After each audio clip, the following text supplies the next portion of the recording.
हाँ भाई, स्टार्ट करते हैं ज्योमेट्रिक प्रोग्रेशन, या इसको जीपी बोलते हैं। और जीपी में क्या होता है, हर एक टर्म में कुछ कांस्टेंट मल्टीप्लाई होगा। लाइक 2 है, 2 को 2 से मल्टीप्लाई करते जाओ, या तो कुछ कांस्टेंट मल्टीप्लाई होगा या कुछ कांस्टेंट डिवाइड होगा।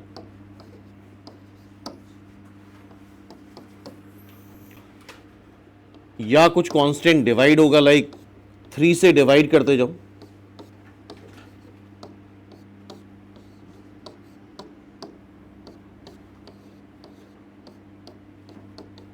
ठीक है।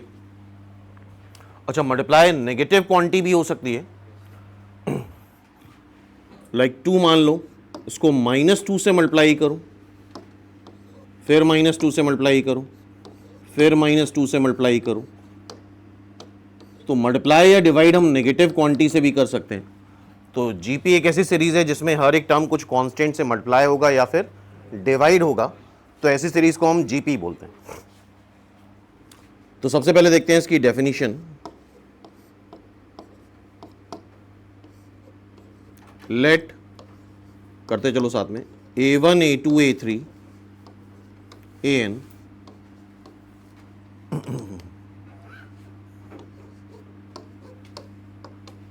an-1 an are in GP. ये कुछ टर्म्स हैं जो कि जीपी में है। अच्छा, सबसे पहला इंपॉर्टेंट पॉइंट है, जीपी का कोई भी टर्म जीरो नहीं होगा।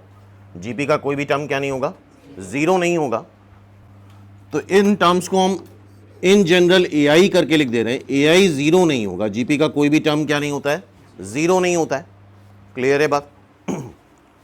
तो डेफिनेशन क्या है? डेफिनेशन होती है जीपी की, रेशियो ऑफ कंसेक्यूटिव टर्म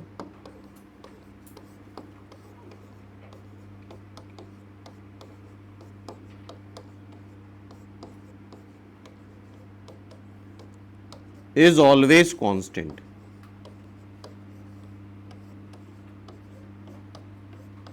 ये डेफिनेशन बहुत इंपॉर्टेंट है। पहली इंपॉर्टेंट चीज, जीपी का कोई भी टर्म जीरो नहीं होगा। सेकेंड इंपॉर्टेंट चीज, ratio of consecutive term of a GP is always constant. Ratio of consecutive term of a GP is always constant. Like a2 by a1, आगे वाले को पीछे वाले से डिवाइड करो, a3 by a2, a4 by a3, an bye an-1। ये सब कुछ कांस्टेंट आता है।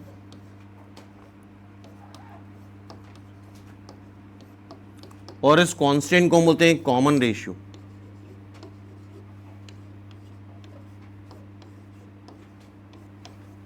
इस कांस्टेंट क्या बोला जाएगा, कॉमन रेशियो। ठीक है, यहां तक। फॉर एग्जाम्पल यहां से चेक कर सकते हो, 4/2, 8/4, 16/8, हमेशा आगे वाले को पीछे वाले से डिवाइड करेंगे। क्या ये बार बार 2 आ रहा है? तो here 2 is the common ratio. और थर्ड इंपॉर्टेंट चीज है, कॉमन रेशियो भी जीरो नहीं हो सकता। कॉमन रेशियो पॉजिटिव नेगेटिव कुछ भी हो सकता है, बट जीरो नहीं हो सकता। और जीपी का कोई भी टर्म जीरो नहीं आता है। क्लियर है? इस कॉमन रेशियो को यूजुअली हम आर से रिप्रेजेंट कर देते हैं, तो आर जीरो नहीं होगा। और एक चीज और है, प्रैक्टिकली देखा जाए तो आर 1 भी नहीं होना चाहिए, क्योंकि हर एक टर्म को अगर 1 से मल्टीप्लाई कर रहे हैं तो सेम सीरीज बनेगी, तो स्टडी का कोई मतलब बनता नहीं उसके बारे में। 2 को बार बार 1 से मल्टीप्लाई करते जाओगे, सारे 2 आ जाएंगे, तो आगे फर्दर उसके बारे में स्टडी का कोई मतलब नहीं बनेगा। तो कॉमन रेशियो जीरो नहीं होगा और 1 नहीं होगा। और कॉमन रेशियो हमेशा आगे वाले टर्म को पीछे वाले से डिवाइड करने पे आएगा। आगे वाले टर्म को पीछे वाले से डिवाइड करने पे आएगा। जैसे फॉर एग्जांपल यहां पे क्या गड़बड़ करते हैं लोग, आगे वाले टर्म को पीछे वाले से डिवाइड करा तो 1/3 आ गया, तो लोग उल्टा कर लेते हैं, 1 को 1/3 से डिवाइड करके 3 कॉमन रेशियो बोलते हैं। तो ऐसा कोई मतलब नहीं है। हमेशा आगे वाले टर्म को पीछे वाले से डिवाइड करना है। और बाय द वे, अगर ये रेशियो कांस्टेंट है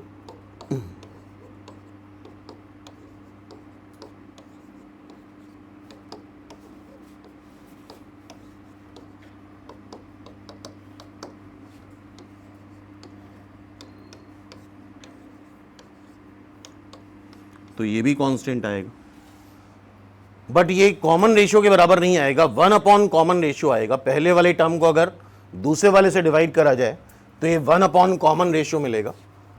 अब किसी भी जीपी को हम ऐसे रिप्रेजेंट करते हैं, ए, इसको आर से मल्टीप्लाई करते जाओ, R, R square, A R cube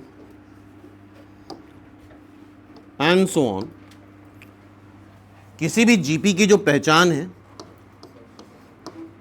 A is the first term. First term क्या है? जब भी जीपी आए तो पहला क्वेश्चन पूछो कि फर्स्ट टर्म क्या होगा, और दूसरा क्वेश्चन पूछो कि कॉमन रेशियो क्या होगा।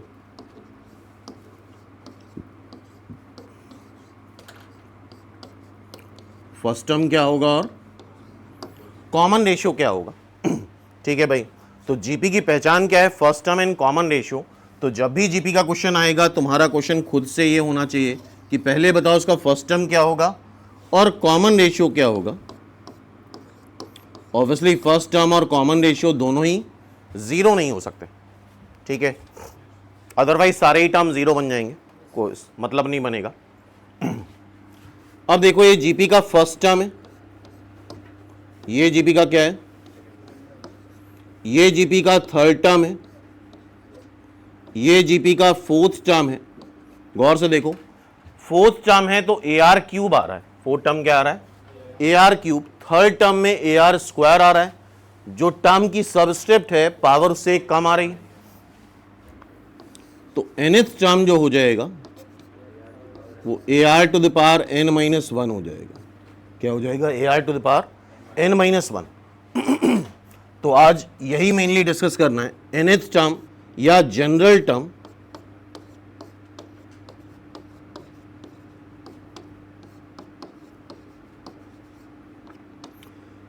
Of GP. इसको अल्फाबेटिकली न याद करके हम ऐसे याद करें, A is the first term, क्योंकि फर्स्ट टर्म का नाम कुछ भी हो सकता है, बदल सकता है नाम। Then common ratio,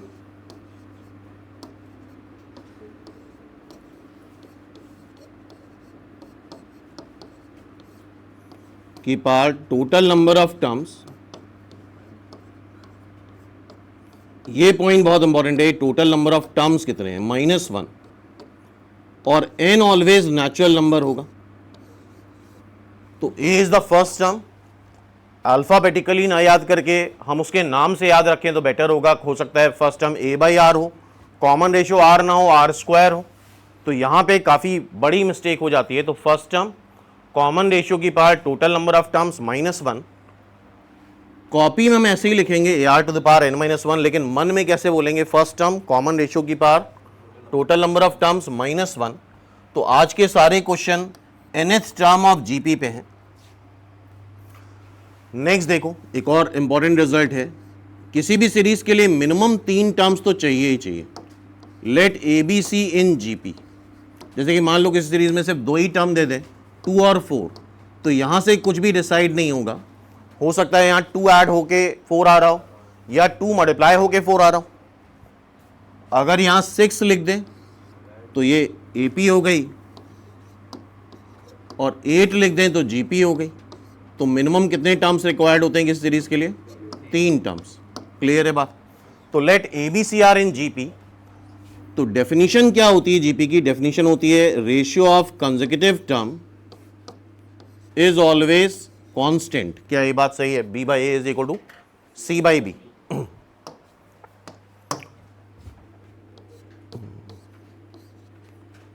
B square A C के बराबर आ जाएगा।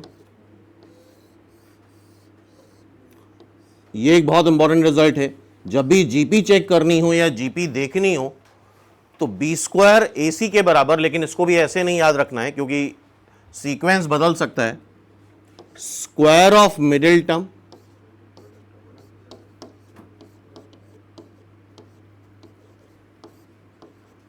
Is equal to product of adjacent term.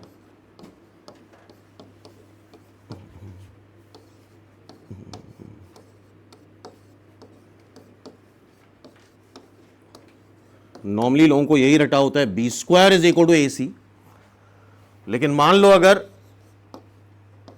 ए सी भी जीपी में है, अल्फाबेटिकली नहीं याद रखना है, उसके रोल के अकॉर्डिंग याद रखना है। तो यहां B square is equal to A C नहीं होगा, C square is equal to A B आएगा। क्या आएगा?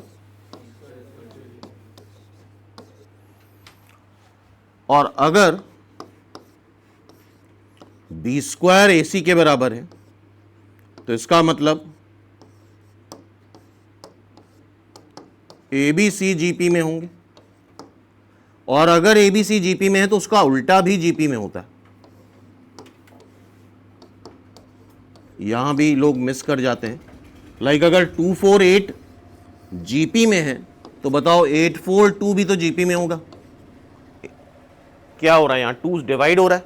क्लियर है? तो ये चीज याद रखना। तो अगर कभी भी 3 नंबर्स जीपी में चेक करने तो square of middle term is equal to product of adjacent term. B square is equal to A C में गड़बड़ हो जाती है। दूसरी गड़बड़ क्या होती है? यूजुअली अगर ऐसा लिखा है तो फर्स्ट थॉट दिमाग में ही आता है एबीसी जीपी में। इस थॉट को मिस कर देते हैं कि उसका रिवर्स भी जीपी में होता है। कई बार ये आंसर ना दे के ये आंसर दिया जाता है। और दूसरी चीज, अगर बी स्क्वायर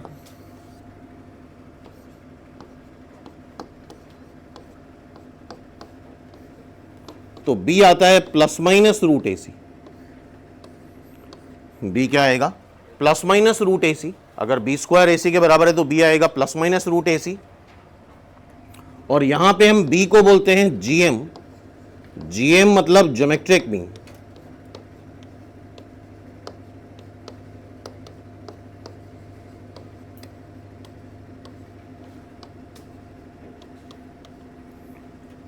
ये जीएम हो गया ए एन सी का। अब बहुत ध्यान से देखो, क्या हमें ये पता है? आई होप इतनी चीजें नोट कर ली होंगी।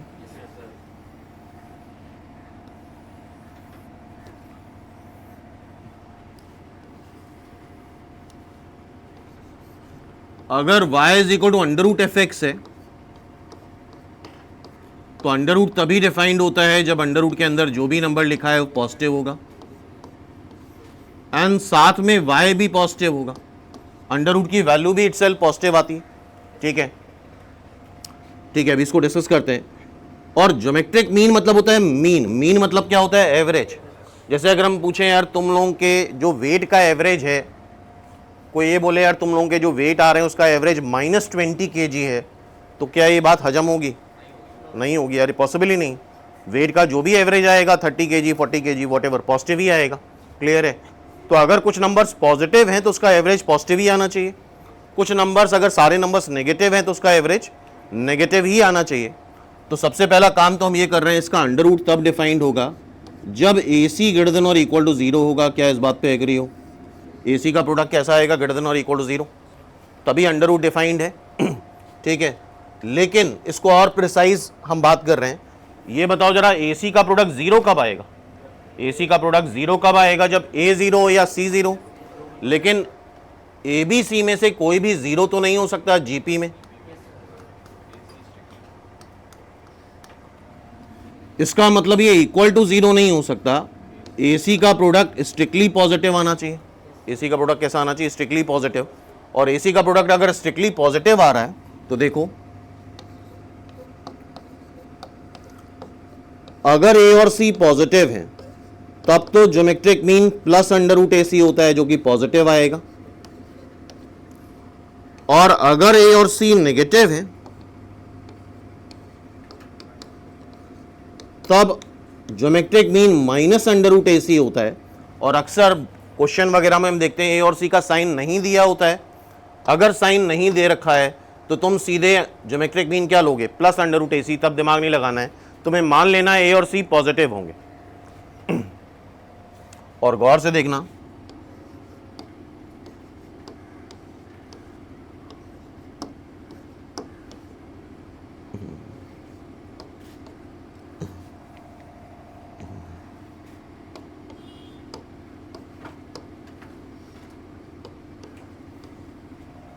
हाँ भाई गौर से देखो, किसी भी जीपी में या तो ए और सी दोनों पॉजिटिव आएंगे या ए और सी दोनों नेगेटिव आएंगे। ये पॉसिबल ही नहीं है कि ए पॉजिटिव आ जाए सी नेगेटिव आ जाए या ए नेगेटिव हो सी पॉजिटिव हो। ये पॉसिबल ही नहीं हो सकता।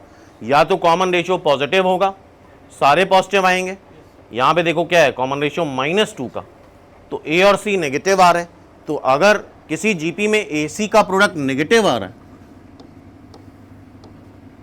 GP is not possible. क्या इस बात को समझ रहे हो? जीपी पॉसिबल ही नहीं है, क्योंकि जीपी तभी पॉसिबल है जब ए और सी का प्रोडक्ट, ए और सी दोनों पॉजिटिव आएंगे। क्लियर है यहां तक बात? चलो अब सीधे क्वेश्चन से स्टार्ट करते हैं 1 बाय 1, और यही क्वेश्चन एक बार फिर से लगाने हैं तुम लोगों को। बड़े सिंपल से क्वेश्चन है, और जितने भी एस्पेक्ट हो सकते हैं सारे हमने कवर करें। ये 3 टर्म्स जीपी में है, 4th टर्म बताना है, तो 3 टर्म्स अगर जीपी में है तो square of middle term is equal to product of adjacent term. Square of middle term साथ में करते रहो,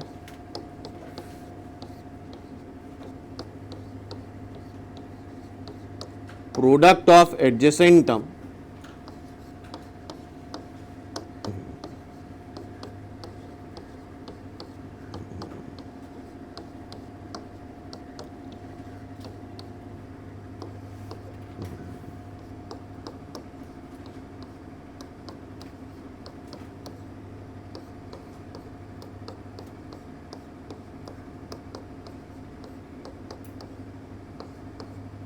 तो फाइनली x की वैल्यू -1 और -4 आ रही है। एक बार x को -1 रख देते हैं, दोनों तरफ से आंसर निकालना होगा, और एक बार x को -4 रख देते हैं।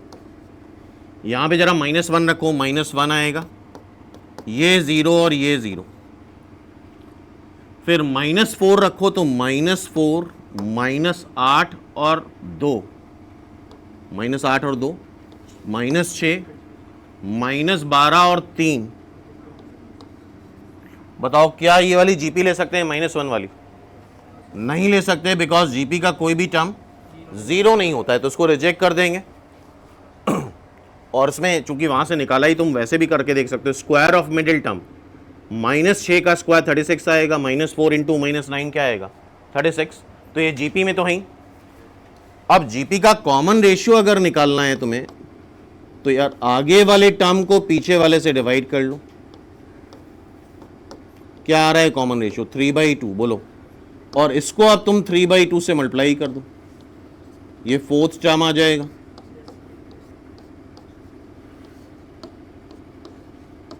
-27/2, -27/2 मतलब 4th is the right answer, -13.5। Check करो। हाँ भाई, नेक्स्ट क्वेश्चन, एबीसी एपी में है।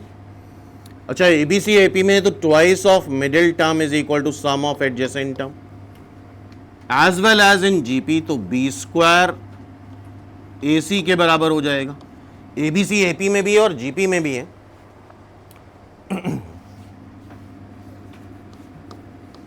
b आएगा ±√AC, लेकिन जब भी ये प्लस माइनस वाली कंडीशन हो तो फर्स्ट प्रायोरिटी हम प्लस साइन को ही देते हैं। फर्स्ट प्रायोरिटी किसको देते हैं? प्लस साइन को। तो that is a + c is equal to twice b। b की वैल्यू √AC रख दो।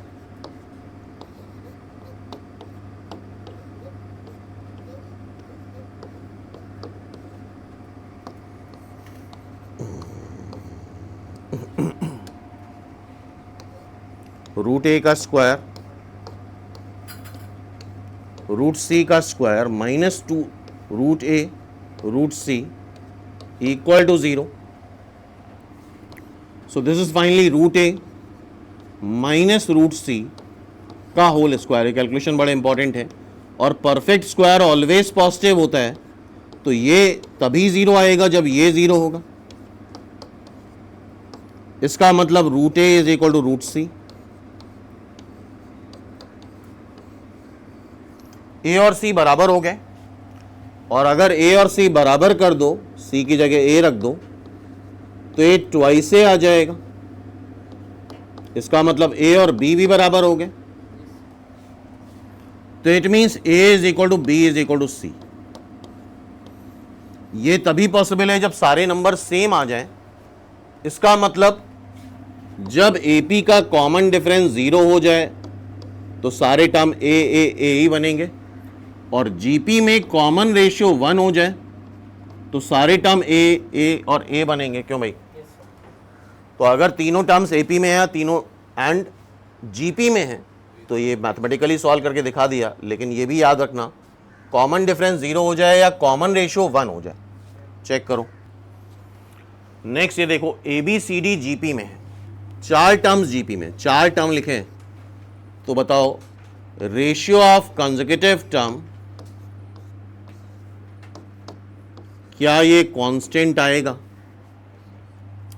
अच्छा, अगर 3 टर्म की बात करते तो हम लिख देते B square is equal to A C, लेकिन यहां पे चौथा टर्म भी इन्वॉल्व है और चारों टर्म्स को पिक्चर में लाना है, तो तुम पहले और चौथे से देखो तो B C is equal to A D, क्या आ जाएगा? B C is equal to A D, fourth is the right answer. तो आई होप नेक्स्ट टाइम अगर ये क्वेश्चन आता है कर ले जाओगे। नेक्स्ट ये क्वेश्चन है, ब्रेक 155 इंटू 3 पार्ट। इस बात को समझना, ब्रेक 155 इंटू 3 पार्ट का मतलब ये होता है, काफी लोगों को ये ब्रेक समझ के वो डिवाइड करना स्टार्ट कर देते हैं, लेकिन ब्रेक का मतलब 3 नंबर्स को ऐड करके 155 आना चाहिए। कोई 3 नंबर्स हैं उसको ऐड करके 155 आना चाहिए, so that the obtain number form GP. क्या जीपी को हम इस तरह से लिख सकते हैं?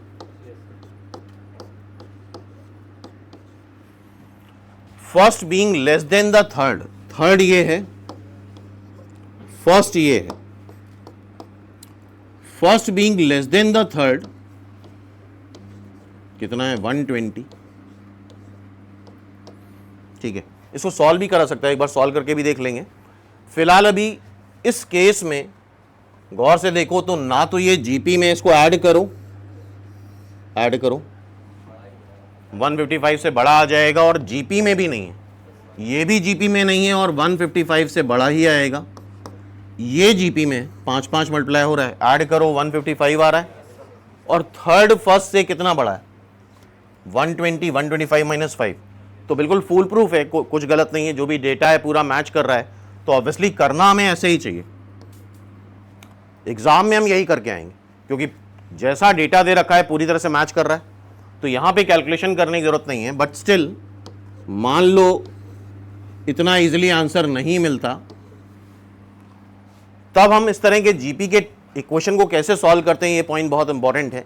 यहां पे ना तो ए दे रखा है ना ही आर दे रखा है, 2 अननोन है और 2 इक्वेशन है।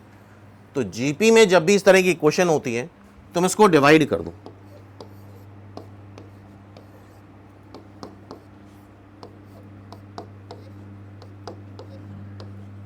ए कैंसिल हो जाएगा। देखो,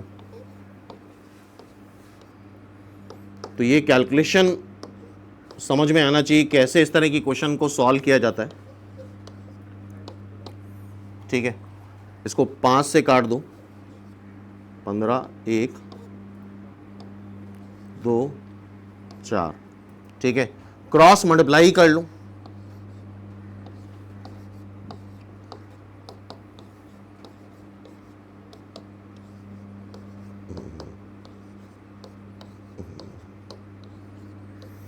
प्रॉपर अब क्वाड्रेटिक बना लेते हैं। 31r square minus 24, 7r square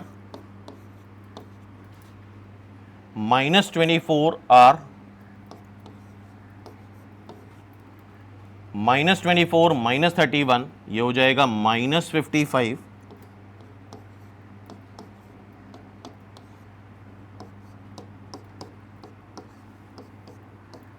इससे हमें 24 लाना है, तो देखो जरा 35 को 11 से सब्ट्रैक्ट कर दें, 24 आ जाएगा।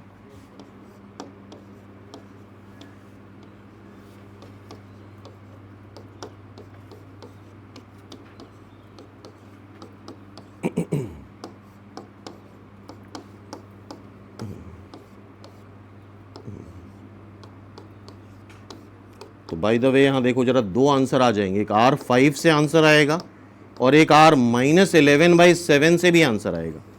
5 वाला आंसर तो मिल गया, कॉमन रेशियो 5 आ रहा है। बात समझ में आ रही है? तो मेन मुद्दा यह है कि अगर जीपी की इस तरह की क्वेश्चंस होती हैं तो उसको डिवाइड करके ही सॉल्व किया जाता है, जिससे ए एलिमिनेट हो गया। अब आर की वैल्यू तुम यहां रख के ए निकाल सकते हो, और ऑलरेडी आंसर तो निकाल ही चुके हैं हम लोग। नेक्स्ट ये क्वेश्चन देखो, if P Q R AP में है, पी क्यू आर एपी में कब होते हैं? Twice of middle term is equal to sum of adjacent term. Pth qth rth term of a GP. जैसे ही जीपी आई तो हमारा क्वेश्चन था इसका फर्स्ट टर्म क्या है और कॉमन रेशियो क्या है। नहीं दे रखा है तो ए और आर एज्यूम कर लेते हैं। जीपी का पीएथ टर्म,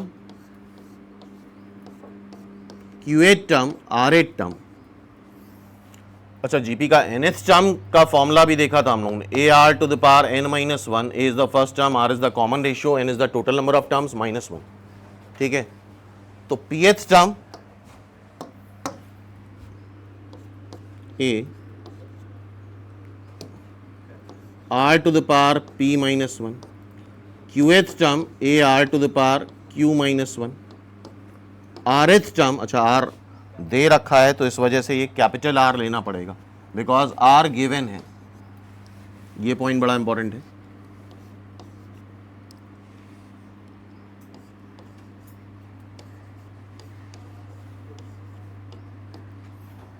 क्लियर है? पूछा गया ये किस में है, एपी में है, जीपी में है, एचपी में। अच्छा, इसका तरीका ये होता है, अगर एपी में है चेक करना है तो twice of middle term is equal to sum of adjacent term करो। जीपी में चेक करना है तो square of middle term is equal to product of adjacent term करो। एचपी अभी आगे देखेंगे हम लोग। बी आता है 2ac अपॉन a प्लस सी। अब इसका लॉजिक क्या है, बहुत ध्यान सुनना। लॉजिक ये है, अगर सेम नंबर में, सेम बेस में इस तरह के नंबर ऐड करें या सब्ट्रैक्ट करें तो सिंप्लीफाई नहीं होता है, बट इसको अगर हम मल्टीप्लाई या डिवाइड कर दें तो क्या पावर ऐड हो जाती है, या डिवाइड करने में पावर सब्ट्रैक्ट हो जाती है, सिंप्लीफाई हो जाता है। तो यहां एपी हम इसलिए नहीं चेक कर रहे हैं क्योंकि यार इसको ऐड करने से कुछ सिंप्लीफाई नहीं होगा।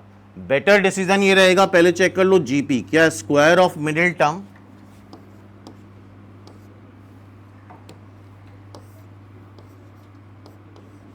क्योंकि मल्टीप्लाई डिवाइड करने पे ही पावर्स में कोई प्रॉपर्टी लगती है, प्रोडक्ट ऑफ एडजेसेंट टर्म।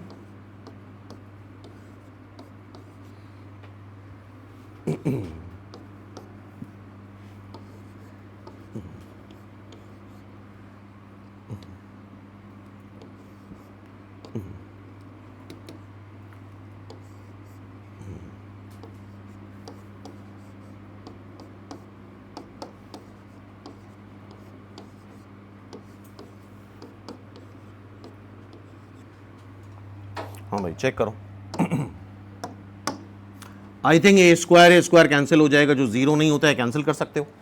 ठीक है, आर की power 2q minus two is equal to R की power p plus R minus two. अगर बेस सेम है तो क्या पावर्स को इक्वेट कर दें?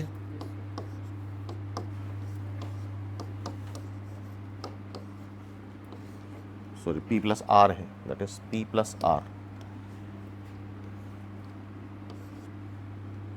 तो twice q is equal to p plus R. क्या ये रिजल्ट फिर से मिल गया? इसका मतलब हमारा एजम्पशन सही है, ये टर्म्स किस में है, जीपी में। और जीपी क्यों चेक करा, ये बात समझ रहे हो ना, क्योंकि सिंप्लीफाई तभी हो सकता था जब ये मल्टीप्लाई वगैरह करते, ऐड करते तो सिंप्लीफाई नहीं हो पाता। समझ में आ रही बात? तो बेटर डिसीजन यहाँ पे, पहला डिसीजन यही रहना था कि इसको हम जीपी चेक करें। क्लियर है? हाँ भाई, ये एक अच्छा क्वेश्चन है, बहुत ध्यान से देखो। एक्स वाई जेड जीपी में है, सबसे पहला काम एक्स वाई जेड जीपी में है, तो square of middle term is equal to product of adjacent term. और ये एक यूनिवर्सल कंसेप्ट है, हमेशा ही लगेगा जब कभी भी तीन चीजें बराबर दी जाए तो उसको कुछ कांस्टेंट के मान लो, उसको कुछ कांस्टेंट क्या मान लो, के। दूसरी बात यार, हमें एक्स वाई जेड से मतलब है, क्योंकि एक्स वाई जेड की वैल्यू अगर निकाल लें, यहां रख दें तो कुछ रिजल्ट आ जाएगा। तो कभी भी अगर पावर की वैल्यू निकालनी होती है तो हमेशा लॉग लिया जाता है। पावर की वैल्यू निकालने के लिए क्या लेते हैं, लॉग लेते हैं। तो चारों साइड लॉग ले लेते हैं।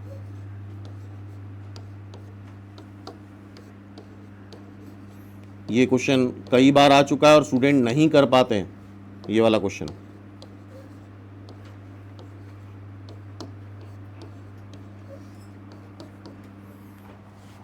और लॉग की प्रॉपर्टी है log x to the power n में n बाहर मल्टीप्लाई हो जाता है n log x, ठीक है।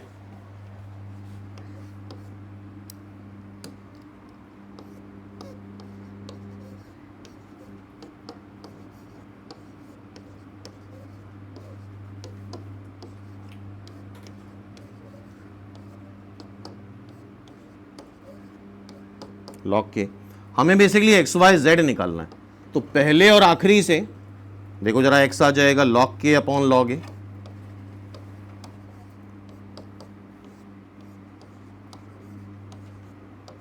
दूसरे से और आखिरी से log k upon log b,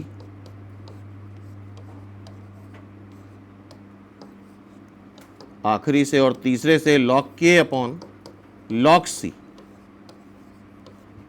check करो ये सारे स्टेप्स। अब ये वैल्यू y z x की वैल्यू यहां रख देते हैं। y है log k upon log b,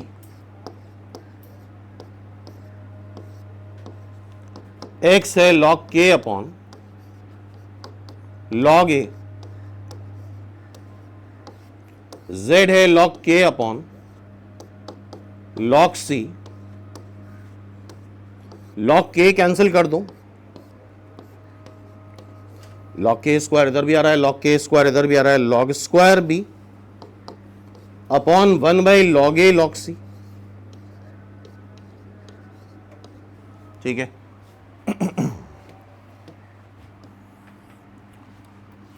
तो log स्क्वायर b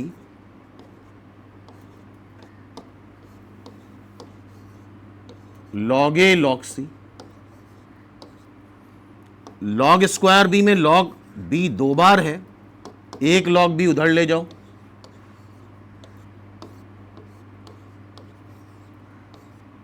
और log a इधर ले आओ। यहां पे log की प्रॉपर्टी यूज होगी। हमें पता होना चाहिए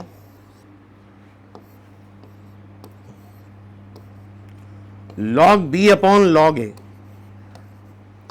इसको लिख सकते हैं log b बेस है, या ये ऐसे भी लिखा सकता है 1 अपॉन log, इन दोनों को इंटरचेंज कर दो तो a इधर आ जाएगा, b इधर आ जाएगा, ठीक है। या log b बेस a को log b upon log a लिख सकते हो। क्लियर है बात? तो इसको क्या लिख सकते हैं, log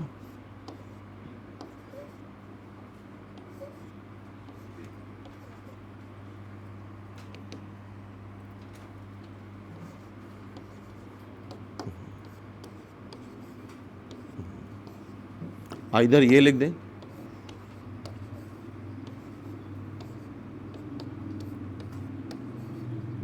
या ये भी लिख सकते हो, पलट दो इसको, रेसिप्रोकल कर दो, ये आ जाएगा। चेक करो सारे स्टेप्स। तो log b base a log b base c, third is the answer. हो सकता था ये आंसर ना दे के ये आंसर दे देता। तो सारे स्टेप देखो, इंपॉर्टेंट क्वेश्चन है, ये कई बार आ चुका है और नहीं कर पाते हैं स्टूडेंट इस क्वेश्चन को। अब नेक्स्ट क्वेश्चन ये है, इन अ जीपी फर्स्ट टर्म दे रखा है 1 है, 4t2 मतलब सेकेंड टर्म प्लस 5t3 की मिनिमम वैल्यू बतानी है। मिनिमम है तो कॉमन रेशियो बताना है। कॉमन रेशियो हमने एज्यूम कर लिया r, इसको मिनिमाइज करना है 4t2 प्लस 5t3 को। जरा बताओ, सेकेंड टर्म जीपी का AR होता है और थर्ड टर्म बताओ AR स्क्वायर, A1 है,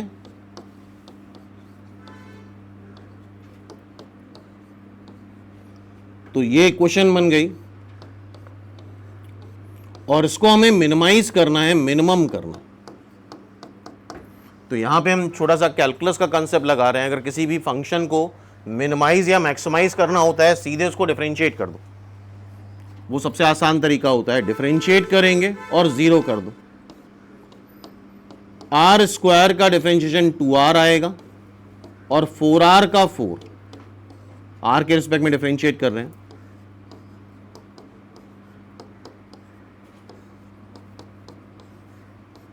सीधा सीधा आंसर आ गया। r is equal to -2/5, second is the right answer. Check कर लो सभी लोग। ये भी एक अच्छा क्वेश्चन है। देखो, am between two numbers p and q, p और q का am होता है p plus Q divide by 2। इस 2 टाइम्स इसका gm अभी देखा था अंडर रूट पी क्यू, और ये इंफॉर्मेशन बड़ी रेलिवेंट है, इसका ध्यान रखना। am is 2 times their gm, am is 2 times their gm। am क्या है?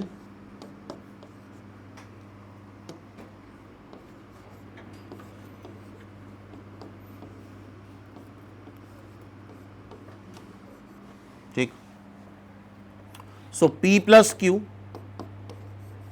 -4 root P Q is equal to 0। और ऐसी अगर एक क्वेश्चन है, इस तरह की क्वेश्चन है, इसको रूट पी क्यू से डिवाइड कर दो। किससे डिवाइड कर दो? रूट पी क्यू से डिवाइड कर दो।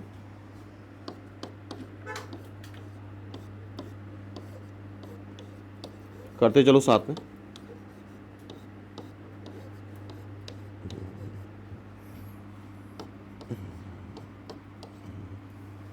ये आ जाएगा root P by Q plus root Q by P -4 is equal to 0।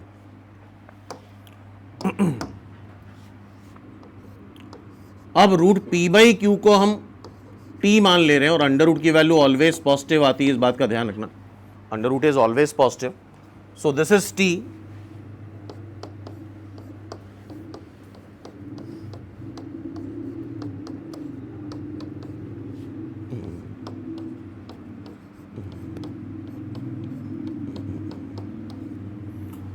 T square -4t plus 1 is equal to 0। और ये फैक्टराइज नहीं हो पाएगा, तो यहां पे हमें श्रीधराचार्य फॉर्मूला लगाना पड़ेगा। श्रीधराचार्य फॉर्मूले के according t is equal to -b plus minus under root -4 का square 16 -4 a is 1 c is 1 divide by twice से ये 12 आ रहा है अंडर रूट के अंदर, 12 का under root 2 root 3 divide by 2।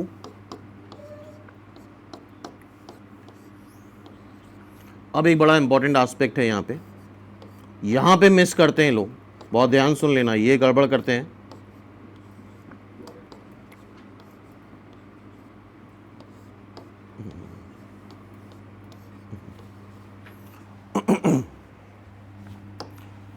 p by Q की दो वैल्यूज आ रही हैं, एक आ रही है 2 प्लस रूट 3 और एक आ रही है 2 माइनस रूट 3। अगर p क्यू से बड़ा है तो बताओ जरा, p बाई क्यू 1 या 1 से बड़ा आएगा? अगर p क्यू से बड़ा है तो p बाई क्यू 1 या 1 से बड़ा आएगा? बोलो। Yes sir. तो अंडर रूट, अगर कोई नंबर 1 से बड़ा है तो उसका अंडर रूट भी 1 से बड़ा आएगा। इस इंफॉर्मेशन को लोग कंसिडर नहीं करते हैं, लेकिन सबसे इंपॉर्टेंट इंफॉर्मेशन यहां पे यही है। तो under root p by Q भी 1 से बड़ा आएगा। और गौर से देखो, ये 2 माइनस रूट 3 होता है 1.732। 2 से 1.732 घटाओगे 1 से छोटा हो जाएगा ना, तो ये गलत है, ये सही है। तो रूट p बाई क्यू की वैल्यू 2 प्लस रूट 3 लेनी, तो ये मिस्टेक करते हैं, यहां पे कंफ्यूजन रहता है। तो आई थिंक ये याद रहेगा ना, p क्यू से बड़ा है तो p बाई क्यू 1 से बड़ा, और अगर कोई नंबर 1 से बड़ा है तो उसका अंडर रूट भी 1 से बड़ा ही आता है। ठीक है। तो root p by Q 2 plus root 3 है, हमसे p इज टू क्यू पूछा है, तो p बाई क्यू हो जाएगा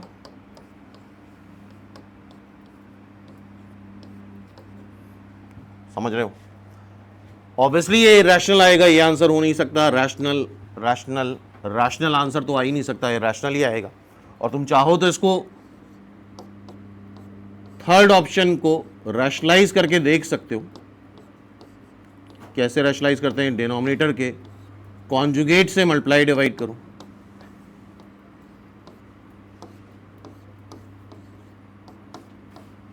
नीचे देखो 1 आ रहा है, ऊपर क्या आ रहा है 2 + √3 का स्क्वायर। चेक कर लो। नेक्स्ट, ये भी एक अच्छा क्वेश्चन है, बहुत ध्यान से देखो। जब भी नाम कई सारे हो, जैसे ABC नाम है, PQ यहां पे नाम है, ABCD नाम है, व्हेन लेस देन और equal to 0, ABCD PQ are distinct real number, ABCD पूछा है तो कई सारे नाम हैं, तो हमेशा इसमें तुम्हें दिमाग में आना चाहिए परफेक्ट स्क्वायर बनाए। कैसे बनाए जरा देखना, अच्छा क्वेश्चन है। A² P² -2 A B P plus B² plus B² P² -2 BPC plus C²। ये सब एग्जाम्पल दिमाग में बैठा लो। C² P² A - B का होल स्क्वायर हर जगह बन रहा है। अब कौन सा बचा, -2 PCD plus D² less than और इक्वल टू 0। क्लियर है। A² प्लस B² -2AB बन रहा है, क्या ये परफेक्ट स्क्वायर है? ये किसका परफेक्ट स्क्वायर है? AP माइनस B का होल स्क्वायर। ये किसका है? BP माइनस C का होल स्क्वायर। ये किसका है? CP माइनस D का होल स्क्वायर लेस देन और इक्वल टू 0। और ABCD सारे रियल नंबर हैं, तो रियल नंबर का परफेक्ट स्क्वायर क्या ऑलवेज ग्रेटर देन और इक्वल टू 0 आता है? तो क्या ये सम कभी लेस देन 0 हो सकता है? पॉसिबल नहीं है। हाँ, बस No, sir. वर्स्ट केस में 0 हो सकता है।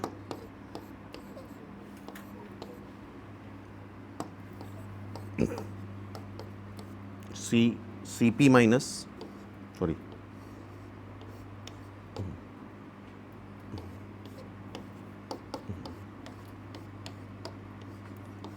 वर्स्ट केस में 0 आ सकता है, नेगेटिव तो आ ही नहीं सकता।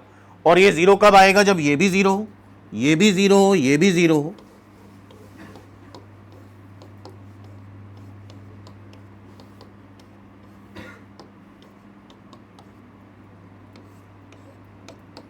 इसको 0 करोगे तो B/A, C/B, P की वैल्यू यहां से निकाल लो, P की वैल्यू यहां से निकाल लो, D/C।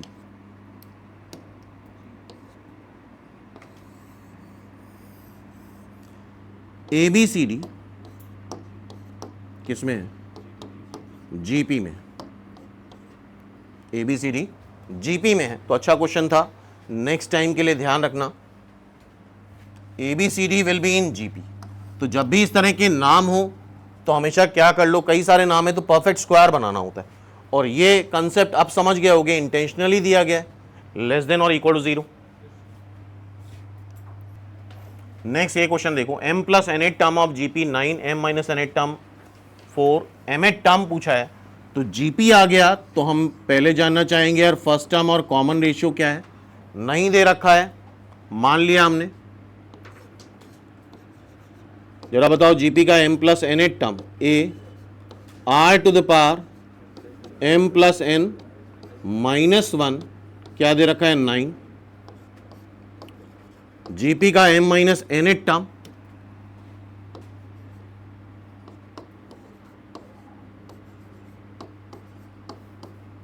क्या है? 4। हमसे GP का m टर्म पूछा है। यार कंसेप्ट समझना, आसान क्वेश्चन है बट इंपॉर्टेंट क्वेश्चन है। क्यों ऐसा कर रहे हैं, इस लॉजिक को सोचे बिना तुम लोग कर लेते हो। हम यहां पे A और R नहीं निकालेंगे, सिंपली दोनों को मल्टीप्लाई कर देंगे, क्योंकि यहां कैलकुलेशन तभी हो सकता है जब मल्टीप्लाई करा जाए, तभी पावर ऐड सब्ट्रैक्ट होंगी। और पावर ऐड करो, देखो n गायब हो जाएगा। फर्स्ट और सेकेंड को क्यों मल्टीप्लाई कर रहे हैं, क्या ये लॉजिक समझ रहे हो? A² R की पावर है m + n - 1 plus m - n - 1 36. So A square R की power 2m minus 2 is equal to 36. इसको हम ऐसे लिख सकते हैं ए आर की पावर m माइनस 1 का square is equal to 36. Under root लोगे तो ए आर की power m minus 1 is equal to plus minus 6. But priority हमेशा किस साइन की रहती है? प्लस साइन की. ठीक है, ओनली वन ऑप्शन करेक्ट है तो प्लस साइन ही टेक करके आना. अदरवाइज अगर मोर देन 1 है तो फिर -6 भी कर सकते हैं, +6 एंड -6. लेकिन प्रायोरिटी हमेशा प्लस साइन की ही रहेगी. Fifth term of GP. क्या जीपी का फिफ्थ टर्म लिख सकते हैं हम? ये जीपी का फिफ्थ टर्म होता है. Then the product of its 9 term. 9 term, पहला, दूसरा, तीसरा, चौथा, पांचवा, छठा, सातवां, आठवां, नवां.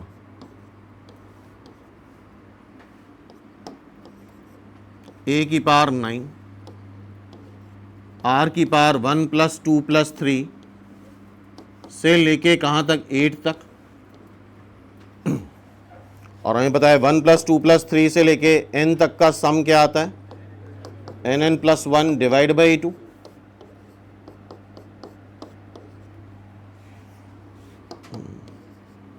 n क्या है? 8. 8 × 9 डिवाइड बाई 2.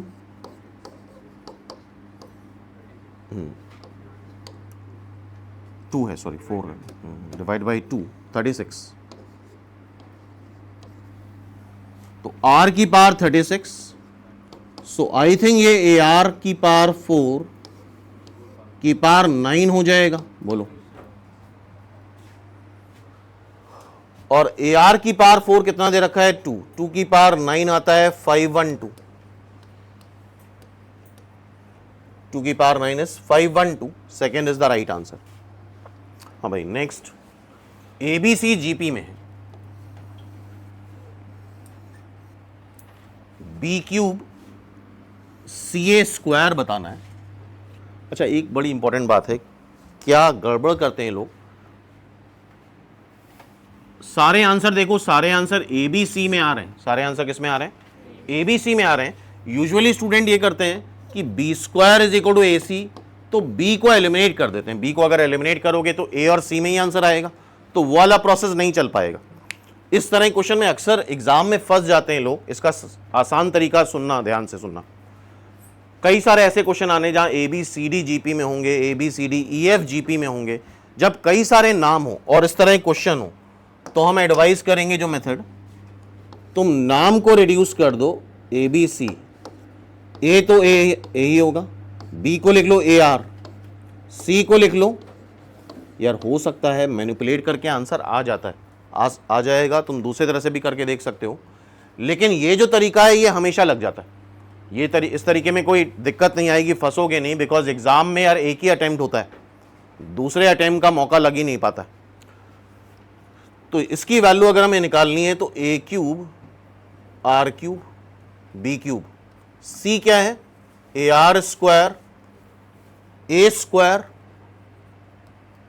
तो ये इवेंचुअली आ जाएगा A cube R cube A cube R square A cube R square 1 + R. क्या एग्री हो? ठीक है. अब ये ऑप्शन से चेक कर लो, मतलब ये श्योर शॉर्ट तरीका है. अदरवाइज कई बार मैनिपुलेट करके आंसर आता है, नहीं आता है. अब तुम इसको ऑप्शन में रख के देख लो. A C is A R square, B is A R and C is A R square. इसे ए आर कॉमन ले लो तो आई थिंक ये ए क्यूब, आर भी कॉमन ले लो तो आर क्यूब, 1 + आर आ रहा है, नहीं मैच कर रहा है. ठीक है यार, यहां बीच माइनस आ जाए, थोड़ा कॉमन सेंस लगा रहा हूं. माइनस तो नहीं आना चाहिए ना. तो हम तीसरा चेक कर लें, ए इज ए, बी क्या है ए आर का स्क्वायर, फिर बी क्या है ए आर, सी क्या है, ये 2 गड़बड़ कर देगा, सी क्या है ए आर स्क्वायर, ये 2 गड़बड़ कर देगा, देख लो 2 की वजह से आंसर नहीं आएगा। A cube R square, even R common ले लो तो आर क्यूब, 1 + 2r, ये भी गड़बड़ कर रहा है। ये बीच वाला तो आंसर आना ही था क्योंकि बीच में माइनस साइन है। सर तो यार ये मेथड बड़ा इंपॉर्टेंट है, ये ध्यान रखना। कई बार ABCD होगा, काफ़ी सारे अगर नाम हैं तो फिर GP में ऐसे ही डील करो, ए R square A R cube करके ले लो, तो उससे 100% क्वेश्चन सॉल्व हो जाता है। तुम कुछ मैनिपुलेट करके करोगे तो कई बार आंसर ऑप्शन नहीं मैच कर पाता। ठीक है भाई, तो it's answer is none of these. Next is this question, AM and GM of 2 roots of quadratic equation. Quadratic equation के 2 रूट्स हैं, मान लेते हैं अल्फा बीटा, तो उसका AM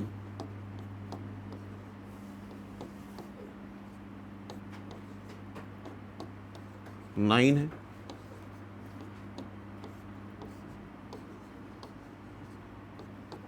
फोर है। हमें क्वाड्रेटिक इक्वेशन बतानी है। अगर रूट्स गिवन होते हैं और क्वाड्रेटिक इक्वेशन लिखनी होती है तो x² minus sum of roots into x plus product of root is equal to 0। तो यहां से देखो सम ऑफ रूट आ जाएगा 18,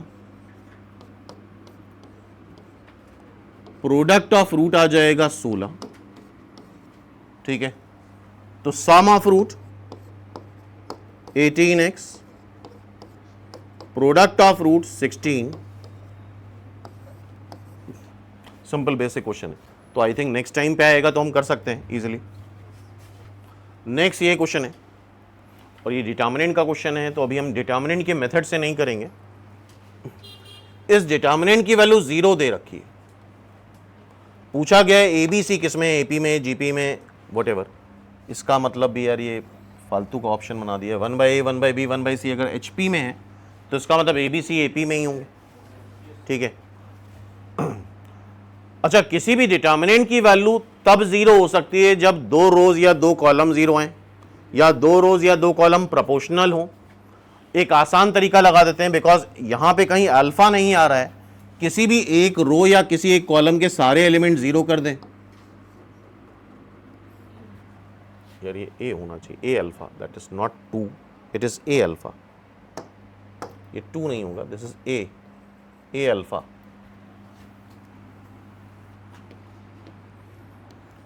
ये होगा A अल्फा प्लस B,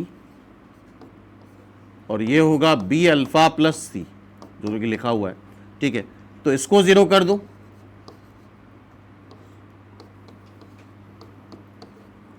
और इसको भी 0 कर दो, तो alpha is equal to minus B/A, alpha is equal to minus C/B। इसका मतलब minus B/A is equal to minus C/B। It means B/A is C/B, it means B² AC के बराबर है। It means ABC are in GP। तो कोई भी determinant 0 का तब हो सकता है जब एक रो या एक कॉलम के सारे एलिमेंट 0 कर दो। ठीक है, तो यहां से शॉर्टकट से आंसर आ जाएगा।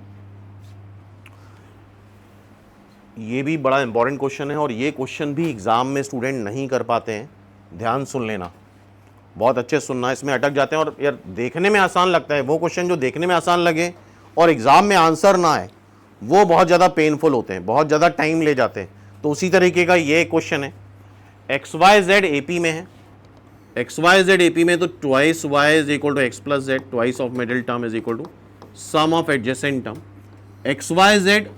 XYT GP में है तो square of middle term is equal to product of adjacent term. हमसे पूछा गया है x minus y t minus z, ये किस में होंगे। ठीक है, तो ठीक है, यहां से स्टार्ट करते हैं।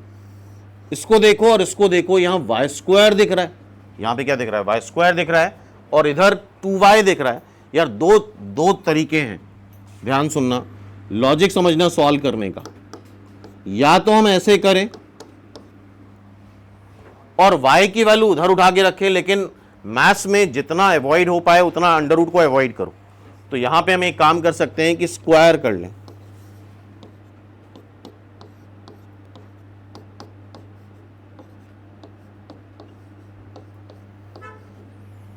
To y is equal to x square plus z square plus 2xz।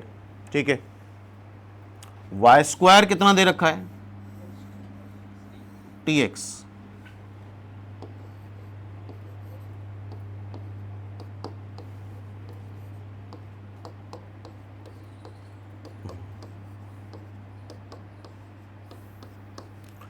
अच्छा इधर भी देखो, या तो ये तीनों एपी में होंगे या जीपी में होंगे। एचपी अभी पढ़ा नहीं तो हम एचपी की बात नहीं कर रहे हैं। तो या तो एक ऐसा रिलेशन आना चाहिए, या twice of this is equal to this plus this, या square of this is equal to this into this. थोड़ा सोच रहे हो यार, बैकग्राउंड बनाना पड़ेगा।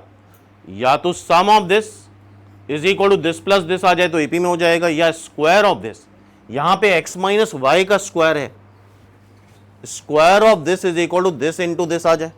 क्या इस बात पे एग्री हो सब लोग? यहां पे चेक भी कर सकते हैं, या फिर एक काम, चलो दोनों तरह से करके देख लेते हैं। एक काम ये भी कर सकते हैं, इसको x से मल्टीप्लाई कर दो, तो देखो 2xy आ रहा है, x स्क्वायर आ रहा है, zx आ रहा है। ठीक है, अब इसको ऐसे कर लो, x square minus 2xy minus zx। ठीक है, हमें बेसिकली x माइनस वाई का होल स्क्वायर लाना है, तो हम y स्क्वायर ऐड कर दें, तो इधर की रिक्वायरमेंट तो पूरी हो गई, x माइनस वाई का होल स्क्वायर आ गया। अच्छा, y स्क्वायर की जगह क्या tx रख सकते हो?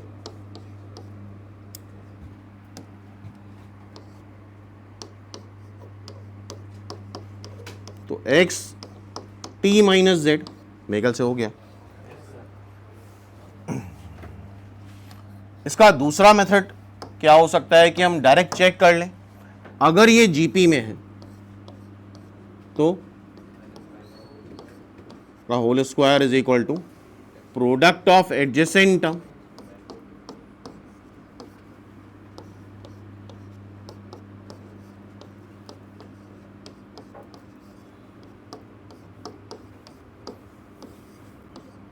ठीक है। tx की जगह y स्क्वायर रख सकते हैं,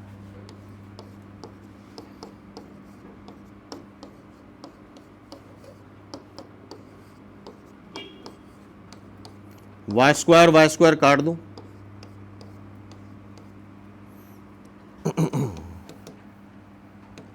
ये आ रहा है x square minus 2xy minus zx, x काट दो, तो x प्लस जेड 2y आ गया। It means X Y Z AP में, hence these 3 terms are in GP. तो याद रहेगा इतना। तो क्वेश्चंस क्लियर हैं इसके सबको?